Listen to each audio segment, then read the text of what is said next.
გაერთიანებული დემოკრატები და მათი ლიდერი ნინო ბურჯანაძეა ხაზზე.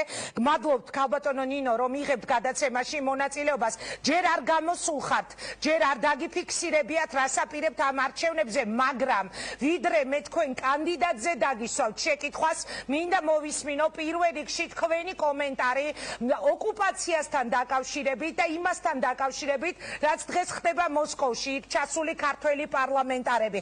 ცოცავი ოკუპაცია გრძელდება, ცოტა ხნის წინ კიდევ ერთხელ გადმოიწია საზღვარი. რა სიტყვით? მოგესალმებით, ინგა, ძალიან დიდი მადლობა გადაცემაში მოწვევისათვის და ძალიან დიდი მადლობა, რომ ამ თემით დაიწყეთ საუბარი, იმიტომ რომ რა თქმა უნდა, ყველაზე მნიშვნელოვანი საკითხი ჩვენი ქვეყნისათვის არის სწორედ ტერიტორიული მთლიანობის საკითხი და ის, რაც ეხლა საქართველოს გულში ხდება რეალურად.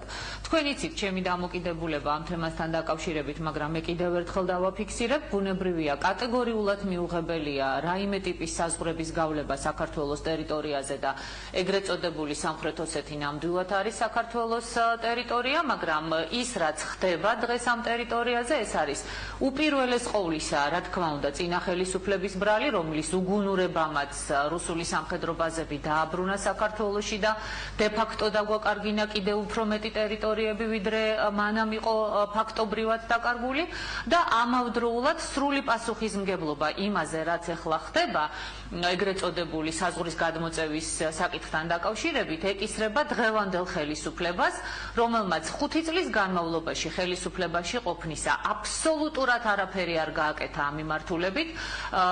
ესეთ ოლიმპიური სიმშვიდით უყურებდა იმას, საქართველოს ტერიტორია ყოველდღიურად როგორ პატარავდებოდა და თან თავს იწონებდა ეგრეთ წოდებული სტრატეგიული სიმშვიდით და ამაზე ამ ხელისუფლებამ პასუხი უნდა აგოს, იმიტომ რომ ჩვენ დღეს დავინახეთ სიტუაცია, ინგა, როდესაც აი ამ ხელისუფლების თვალის დახუჭვით, უუნარობით, ამ ხელისუფლების შიშით, რომ ელემენტარულად ნაბიჯი გადაედგა და დიალოგი დაეწყო, რომ არ დარქმეოდა, ესე ვთქვათ, პრორუსული ამის შიშით, ხელისუფლებამ პრაქტიკულად ქვეყნის ინტერესებს უღალატა და დღეს საქართველოს შუაგულში, ეგრეთ წოდებული სამხრეთ ოსეთის ტერიტორიაზე, ცხინვალის რეგიონის ტერიტორიაზე, სამწუხაროდ უფრო მეტი ბაზაა, ვიდრე რუსეთს და საქართველოში საბჭოთა კავშირის პერიოდში. რას საყვედურობთ თქვენ დღევანდელ ხელისუფლებას?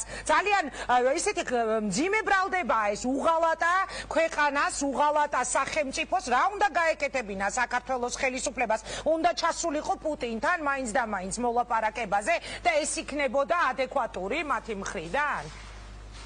უღალატა რას ნიშნავს? ევროატლანტიკური კურსი ოფიციალურად დააფიქსირა ქართულმა ოცნებამ, ხო?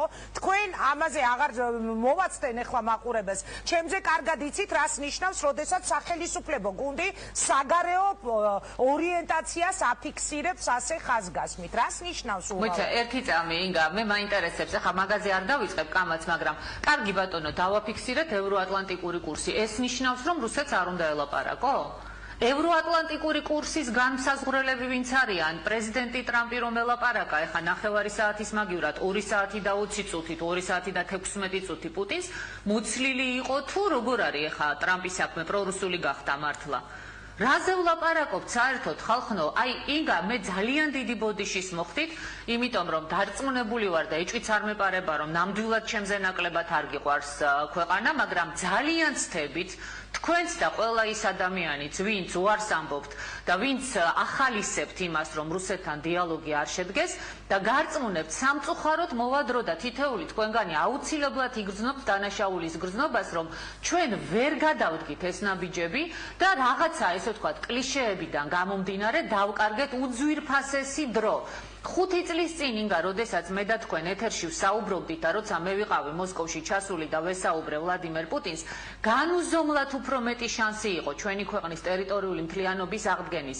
გაცილებით უფრო ნაკლები იყო ის ბაზები საქართველოს ტერიტორიაზე, რომელიც გუშინ წინ ჩვენ ვიხილეთ რუსთავი 2 სიუჟეტში და როგორ არის ახლა, ინგა, ეს ბაზები შენდებოდა და საქართველოს ხელისუფლებამ ამაზე არაფერი არ იცოდა? მაშინ რა ხელისუფლება არის საერთოდ? საერთოდ ხმა ამოუღია საქართველოს ხელისუფლებას იმასთან დაკავშირებით, რაც ხდებოდა ხო, მაგრამ ამ ჩასვლებს და მოლაპარაკებებს რა აზრი აქვს ქალბატონო ნინო? დღესაც იქ იმყოფებიან ქართველი პარლამენტარები და ზუსტად დღეს კიდევ ერთხელ გადმოწიეს ხო საზღვარი. ანუ ეს შედეგობრივად რას გვაძლევს? ხან ბომბებით გბომბავენ, ხან ბანერები. ხელისუფლება უნდა ელაპარაკოს ხელისუფლებას. ოპოზიცია შეიძლება ჩავიდეს, ეს არ არის ცუდი ჟესტი, ძალიან კარგია, რაც მეტი დიალოგი იქნება, მაგრამ ხელისუფლება უნდა ელაპარაკოს ხელისუფლების წარმომადგენლებს და ასეთ შემთხვევაში შედეგი იქნება. მე ერთ შეკითხვას დაგისვამთ, ღმერთმა დაიფაროს, მაგრამ ერთი წამი თეორიულად წარმოიდგინეთ, რომ თქვენი ან ჩემი შვილი ვინმე მოიტაცოს. არ დაველაპარაკებით მომტაცებელს? ინგა თქვენ მეტყვით რომ რა აზრი აქვს ადამიანს დაველაპარაკო რომელიც ადამიანს გაიტაცებსო? არ იტყვით ხო მართალია ამას ყველაფერს გააკეთებთ ბოლო რესურს გამოიყენებთ იმისათვის რომ თქვენი შვილი უნებელი დაგიბრუნდეთ ასე შვილებივით არის დროიდან მოყოლებული შედეგი რა იყო უფრო და უფრო მე ტერიტორიას კარგავს უფრო და უფრო მეტი ბომბი გვაცვივა თავი ძალიან სერიოზული შედეგი იყო ჩემო კარგო შედეგი იყო ის რომ სანამ მოლაპარაკებები მიდიოდა ოფიციალური აღიარება არ იყო ცხინვალის რეგიონის და აფხაზეთის შედეგი იყო იქ რომ იქ არ იყო სამხედრო ბაზები შედეგი იყო ის რომ არ ხდებოდა საზღვრის გადმოწევა ეგრეთ წოდებული საზღვრის გადმოწევა როგორც ეხლა ხდება შედეგი იყო ის რომ ადამიანებს შორის ურთიერთობები სხვაგვარად ლაგდებოდა შედეგი იყო ის რომ ლავროვი არ ჩადიოდა არც ოსეთში, ეგრეთ წოდებულ სამხრეთ ოსეთში, არც აფხაზეთში, შედეგი იყო ის, რომ იქ არ იყო გახსნილი მაშინ საელჩოები და კარი პრობლემების მოგვარების იყო ძალიან სერიოზულად ღიად დატოვებული, უბრალოდ ჩვენ ქართველებმა, ჩვენი უგუნურებით, ჩვენი რაღაცა აბსოლუტური კლიშეებით არ გამოვიყენეთ ეს შესაძლებლობები და ინგა მე გაგახსენებთ თქვენ რომ იყო პერიოდი, როდესაც აფხაზები იხვეწებოდნენ ფედერაციას და ჩვენ ამაზე უარი ვთქვით. მერე კონფედერაცია გაგვიხდა სანატრელი. მერე კონფედერაციას იხვეწებოდნენ, ამაზეც უარი ვთქვით. ეხლა კონფედერაციაა სანატრელი. სანატრელი არ გაგვიხდეს და ალბათ გაგვიხდება, ისე უგუნურად ვიქცევით, ის სიტუაცია, რაც დღეს აგვაქვს, იმიტომ რომ კიდევ უფრო გაუარესდება სიტუაცია, რუსეთმა ერთი რამე დაინახა, ინგა. რუსეთმა დაინახა, რომ საქართველოს ხელისუფლებას და ფიქრობს, რომ ალბათ ხალხსაც, იმიტომ რომ ხალხმა დაუშვა ამ ხელისუფლების ხელმეორედ მოსვლა არჩევნების შემდეგ, საქართველოს ხალხს არ აინტერესებს აფხაზეთი და ოსეთი. რუსეთმა დაინახა, რომ ჩვენთვის მთავარია, რომ რაღაცა ესე ვთქვათ, კონსტიტუციაში თან ბუკიკიოც რო გაგიჟდა, არ მინახავს არც ერთ კონსტიტუციაში ჩაწერილი ნატოში წევრობაო. მთავარია დავაფიქსიროთ ილუზორული ნატოს წევრობა და არ გვაინტერესებს აი ამ ოფისიდან და თქვენი ესე ვთქვათ სტუდიიდან 30 კილომეტრში რა ხდება. და თუ არა როგორ არ გვაინტერესებს, რომ გვაინტერესებს, იმიტომ რომ საუბრობთ და დაველაპარაკოთ ინგა. როცა გასაგებია თქვენი პოზიცია, ანუ თქვენ ამბობთ, რომ აუცილებელი არის საუბარი მათთან. ეს კიდევ ხომ არ გეგმავთ ჩასვლას იქ ქალბატონ ნინო და შემდეგ არჩევნების თაობაზე უნდა დაგისვათ კითხვა ეს მაინც წინა საარჩევნო ეთერია ჩვენ. ინგა, ჩემი ჩასვლა არანაირი პრობლემა არ არის. მე როცა მინდა მაშინ ჩავალ და გარწმუნებთ, რომ ვისაც სურვილი მექნება შევხვდები და ძალიან დიდი პატივისცემით შემხვდებიან, მაგრამ ერთი რამ არის, იცით, მე როცა ჩავდიოდი იმიტომ, რომ მე ვაპირებდი მაშინ, ეს იყო ის პერიოდი, როდესაც ვაპირებდი საპრეზიდენტო არჩევნებში მონაწილეობის მიღებას და მე ზუსტად უნდა მცოდნო და რისი დაპირების უფლება მქონდა ხალხისათვის. რა შანსი არსებობდა რუსეთთან მოლაპარაკების და რაზე იყო რუსეთის ხელისუფლება. გასაგებია.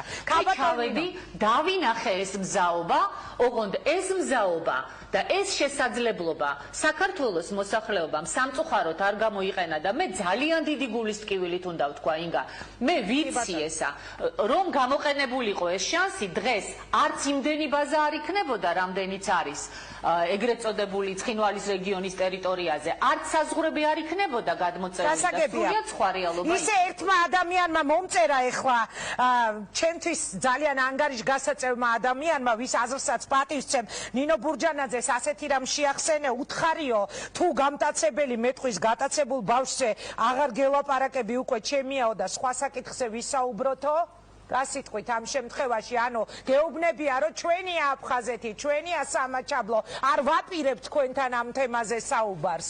ეს მომინდა ეხა რომ წამეკითხა. ესე იგი, რომელმა ჭკუად ყოფილმა მოგწერა ინგა ეხა ეგ რომ შულზე კიდეს რომ მოგწერო, ამაზე არ გელაპარაკებიო, მაინც შეეცდები რომ დაელაპარაკო და ბოლო შანსს გამოიყენებ. მე ვამბობ რომ როგორც საკუთარ შულზე მოვიქცეოდით, ასე უნდა მოვიქცეთ აფხაზეთზე და სამაჩაბლოზე და ჯერ ერთი ჩვენ არ გვეუბნებოდნენ ინგა რომ ამ თემაზე არ გელაპარაკებითო, გაიხსენეთ და არ ჭირდება ნინო ბურჯანაძის არაფრის გახსენება, ძალიან კარგი მეხსიერება მაქვს. ჩემი შეხვედრის შემდეგ რუსეთის საგარეო საქმეთა სამინისტრომ ვლადიმერ პუტინთან ჩემი შეხვედრის შემდეგ გააკეთა განცხადება პირველად ბოლო ათწლეულების განმავლობაში, ბოლო ომის შემდეგ პერიოდში, რომ ჩვენ საქართველოს დაველაპარაკებით ყველა თემაზე არ არსებობს არც ერთი დახურული თემა და არ არსებობს პრობლემა, რომლის მოგვარებაც სურვილი შემთხვევაში არ შეიძლება. ეს არ იყო დიპლომატიური. რამდენად შეიძლება ვინმე მიფიქროს, რომ რუსეთი შეიძლება იყოს მზად რომ დაგვიბრუნოს ტერიტორიები, მოკლედ 5 წუთიც აღარ გრჩება. ტერიტორიების დაბრუნებას აღარავინ არ თხოვს, ინგა და რატომ დაგიბრუნებთ? აღარ თხოვთ, ჩვენ არ თხოვთ არაფერს. ერთხელ ოფიციალური ვიზიტებით ჩასვლა, ოფიციალურად გამოცხადება, როგორც მათი საკუთარი ტერიტორიების ეს არაფერი არ მეტყველებს. არ დაელაპარაკოთ, არ ჩახვიდეთ, იგნორირება გააკეთეთ, გამოაცხადეთ, რომ აგერ ცხვირწინ ფოთში და საქართველოს ტერიტორიაზე ნატოს ბაზებს განულაგებთ და მადლობა გექნებათ. მერე გადასახდელი, თუ მთლად შუა ტრასაზე არ გადმოვიდნენ და თბილისში არ შემოვიდნენ. ქაბატონო ნინო, გასმონებთ ინგა, ისე მიდის საქმე, ამ ბოლო წინადადებას ვიტყვი და თქვენ იცით, რომ ჩემი პროგნოზები როგორც წესი მართლდება ღმერთთან უქნას, რომ ეს გამართლდეს, მაგრამ ისე მიდის საქმე, რომ შეიძლება დღევანდელი ვითარება სანატრელი გაგვიხდეს და დღევანდელი სტატუს-კვო სახვეწრი გაგვიხდეს რუსეთთან. თუ ასე ძალიან ცოტა დრო რჩება. ძალიან ცოტა დრო რჩება, ყველა რესპონდენტს უნაწილებ თანაბარ დროს, ამიტომ მოდით გადავალ შეკითხვაზე, სანამ ჩვენ საზღვის გადმოწევაზე ვსაუბრობთ, რუსეთზე ვსაუბრობთ, სანამ ჩვენ მცოცავ ოკუპაციაზე ვსაუბრობთ, ამასობაში თბილისში უკვე გაჩაღდა წინასაარჩევნო კამპანია, დასახელებულია 4 კანდიდატი, კახი კალაძე დღეს დაასახელებს ალეკ ველისაშვილი, ზალუ დუმაშვილი, ელენე ხოშტარია. რას აპირებთ თქვენ? არის ასეთი ინფორმაცია, თქვენ თავისუფალი საქართველოს პატრიოტთა ალიანსი, თქვენ შორის მიდით თითქოს მოლაპარაკება, რომ დაასახელოთ მერობის ერთი კანდიდატი და ეს იქნება დიმიტრი ლორთქიფანიძე. დამიდასტურებთ ამ ინფორმაციას. ინგა, ვიდრე კონსულტაციები მიდის, ბუნებრივია, აბსოლუტურად არაკორექტული იქნება, რომ რომელიმე კანდიდატთან დაკავშირებით რაიმე მოგახსენოთ. კონსულტაციები მიდის და არა მხოლოდ ამ პარტიებს შორის, რომელიც თქვენ ჩამოთვალეთ, არასაპარლამენტო პარტიებს შორის არიან ძალიან ბევრნი, რომლებიც ეთანხმებიან ამ წინადადებას, რომ ვეცადოთ, რომ ერთიანი ოპოზიციური კანდიდატი იქნეს დასახელებული.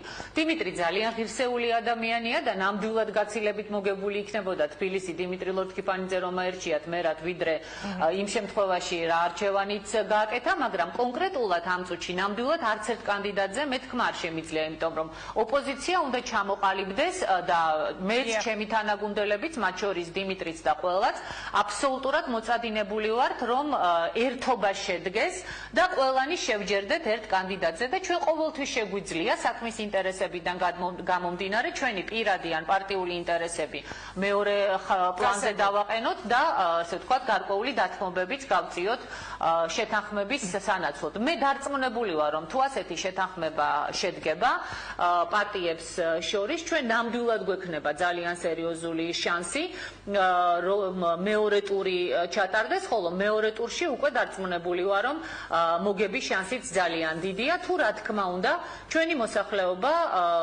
არ დაიჯერებს, ესე ვთქვათ, ისევ იმ დანაპირებებს, რომლებიც რაღაცნაირად განსაკუთრებულად ანათებს ივანიშვილის მილიარდების ფონზე, არ დაიჯერებს ყალბ პირობებს, რომელსაც იძლევა ხელისუფლება, იმიტომ რომ უკვე არაერთი შემთხვევა იყო, ხო, როდესაც ხელისუფლება მოატყუა ხალხი, როდესაც ხელისუფლების კანდიდატებმა არ შეასრულეს თავიანთი დაპირებები და ამიტომ მე მგონია, რომ არც ერთ შემთხვევაში გაჭირვებისგან მიუხედავად მოსახლეობამ არ უნდა დაუშვას ის, რომ ყალბი დაპირებების ამარა მისცეს ხმა, ან მით უფრო არ უნდა დაუშვას ის, რომ გაყიდოს თავისი ხმა, რაც სამწუხაროდ ჯერ კიდევ სერიოზული ტენდენციაა ჩვენს ქვეყანაში. დიდი მადლობა, ქალბატონ ნინო, წარმატება მინდა გისურვოთ, ანუ თქვენ გვიდასტურებთ, რომ პატრიოტთა ალიანსთან, თავისუფალ საქართველოსთან და როგორც თავად ვიამბობთ კიდევ სხვა პარტიებთან, კარგი იქნებოდა რომ იგივე ლეიბორისტულ პარტიასთანაც იქნება აუცილებლად ინგა კონსულტაციები გრძელდება და სხვა პარტიებთანაც. ვისთან ქალბატონ ნინო, ვერ გავიგე უკაცრავად. ლეიბორისტულ პარტიასთანაც იქნება, ლეიბორისტულ პარტიასთანაც და სხვა პარტიებთანაც იქნება კონსულტაცია. დიდი მადლობა, წარმატებები თქვენ, მადლობა რომ იყავით ჩვენი სტუმარი, გაერთიანებული დემოკრატების ლიდერი საუბრობდა პირდაპირ ეთერში.